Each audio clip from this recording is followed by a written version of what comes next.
Thank you for watching, liking, commenting, sharing, and subscribing right now. When it comes to needing technology to get things done, you probably think you need to use a computer, at least in the traditional sense. And I've had long, drawn-out discussions and debates and arguments with many people on YouTube and beyond about what a computer is. And largely stemming from me saying that your smartphone, whether you're running Android, WebOS, Symbian, iOS, whatever, your smartphone is a computer. It's got hardware and software. It helps you get things done. It has input and output. It is a freaking computer. Can a phone do the same thing as, let's say, a traditional desktop, a tower as they used to call them? Maybe they still do. No. But it doesn't make it any less of a computer to get things done. What I think upsets me even more, and you can pull a "why you mad, bro," are the arguments that that's not a real OS. That's not a functional OS. Huh? Are you aware of what an OS does at all? It gets things done. And if it's working and it allows the software to interoperate with the hardware, it's kind of doing its job. It is real. It is functional. There's no such thing as an inferior OS because, for one, inferior is relative. What works for you doesn't work for somebody else. But what you need to get over real quick is the idea that a computer is just something like this. There's this. This is a computer, right? Okay, that's a computer. Doesn't matter if it's Mac, PC, doesn't matter. This is a computer. Doesn't matter if it's an Android or an iPhone. This is a computer. Whether it's a Galaxy Tab or an iPad, they're all computers. The nice thing about the way technology, personal technology, is evolving, and you may not like it, but that doesn't make it any less true, okay? And hopefully you like this video, because I'm making an effort to explain it to you, because it does upset me. Oops, sorry, it upsets me so much that I'm yanking my microphone out from underneath my shirt. It upsets me because people are spreading disinformation. They look so poorly informed. It does upset me because if you call yourself a geek, you have to understand how the market is evolving. And it isn't evolving the way that most geeks want it to evolve. PC gamers, you guys are in a galaxy of your own. Seriously, I love you. But personal computing isn't really going your direction. Sorry, I hate to be the one to break it to you. Doesn't mean it's going to disappear entirely. But computing is moving to a direction that you probably don't want it to go to. Mobile and through app stores. So we wrote an article, and I know you guys are probably chomping at the bit and ripping me apart. Go ahead. Tell me I'm wrong. I'm sure you will. And I will have these arguments until no one's arguing about it anymore, since when you see it actually play out. We wrote an article on LockerGnome.com. The Microsoft virus merry-go-round. Is it time to get off? I still use Windows. Was not a fan of Windows Millennium Edition, nor was I a fan of Windows Vista. Windows 7 has been spectacular. I've only interfaced with Windows 8 in, I think, the build in a touchscreen interface. They've got some problems that they need to overcome. The bifurcation of the user experience is going to be very jarring because there's no way to control which one you have. You kind of get both, at least during this time of builds.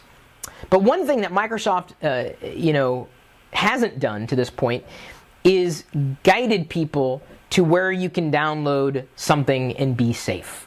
They haven't created what Apple has created on iOS or with Mac OS X, app stores. What Amazon has created for Android, an app store. Even though you can't run everything through Amazon's App Store. I do recommend for people who just are getting started. Just think about the people who have no idea what's going. They don't know the difference between an icon and an app and the application. They don't understand the difference between the two and their relationship between each other.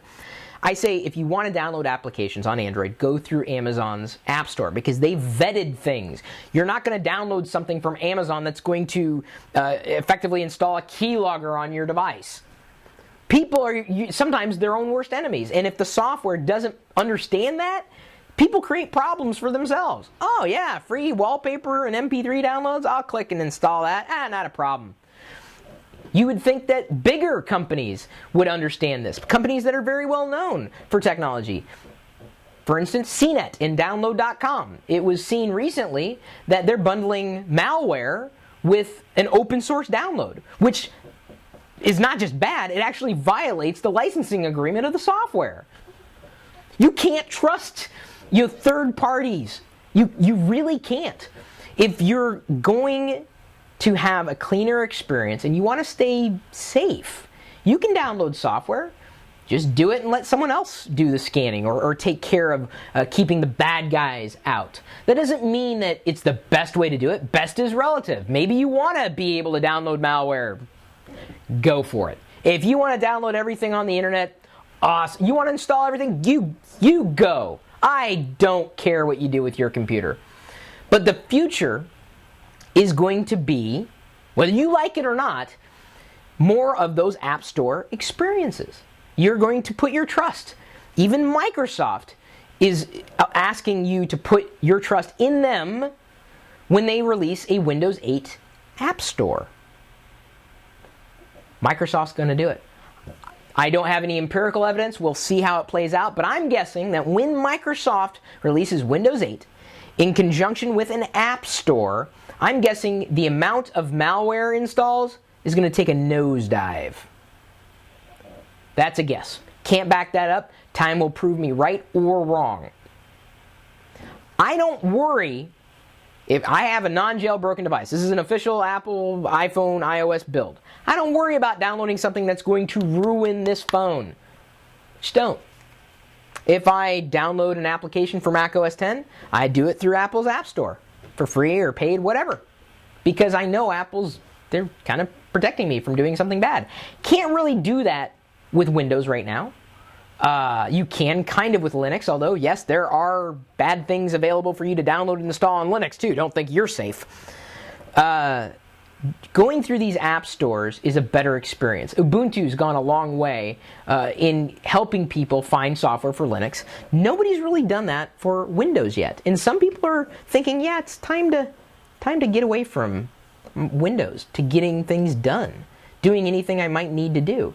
Unless, of course, there's an application that only runs on Windows, a game, or something like that, that you can't play anywhere else. That's fine. You can use Windows for that. But in terms of worrying about where you're downloading things from, that's really, I'm not afraid of it anymore. People ask, well, what? Yeah, it's wrong to tell people not to install a virus checker on your Mac. Like, why? Macs get viruses. No, people get viruses on their Macs. And the way to stop that is by going through a gatekeeper. Well, people don't want to go through gatekeepers. Really? People don't want to feel safe and secure? Really? Then why do they install 15 applications on top of the operating system to keep them safe? That whole industry could just dry up with an app store. You don't need to protect people if you're protecting them at another level. Microsoft's going to do it. Some people believe that Microsoft is a virus themselves. But the idea of downloading programs from third parties or websites, it's increasingly an outmoded concept. Doesn't mean it's the wrong way. It's just a different way. And for consumer electronics, it's kind of the future. And I'm sure you guys hate me for saying that, and I know you'll disagree. Some of you will agree, and I appreciate those who agree. I really do. And if you disagree, come up with a valid point that doesn't involve you at the center of the universe. Because there's more than just you who happen to be using these devices out there. That is most IT students' excuse for not switching to Mac. I can't play games on my Mac, says AZ Sportsa. Really? I've been playing games just fine. Portal runs just as well on Mac OS X as it did on Windows. Chris, your anger is palpable and shared by most. Thank you, Jonas Brothers Fanatic 1. It is palpable. Because you know why? I have to explain this to people who should know better.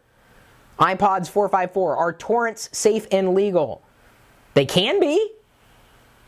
You can't say a format it's benign. It's a format.